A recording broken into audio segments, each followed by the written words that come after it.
Hey folks, we've got some great news to share out here at the fields at RFK.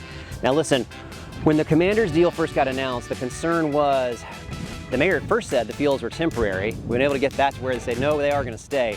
But the concern was this space was gonna get shut down for 3 to 4 years during construction. They would use this as a staging area and we would lose the fields, the soccer fields, the baseball fields that are so important to our community.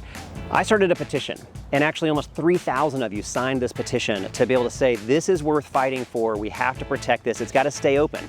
And I've got good news to share. I met with the Commanders, I've been working with them on this. They have now made a commitment, and they will put it in writing into any revised term sheet that comes before the council, that the fields will remain open throughout construction, on game days, on major events, because that's what our community wants and deserves. I think it's an example of when we figure out what is worth fighting for, we can go make that change.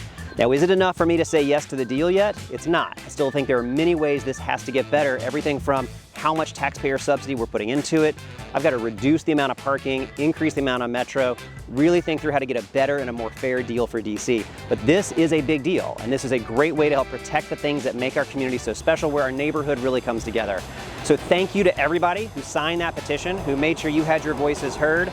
I'm proud of gone and gone fought for you to make sure we protect this space that is so important to us. And I'm glad, and I think it shows what's possible when we know what we're going to fight for. We work with the Commanders, we work with the city to make sure we get that done and put it in writing.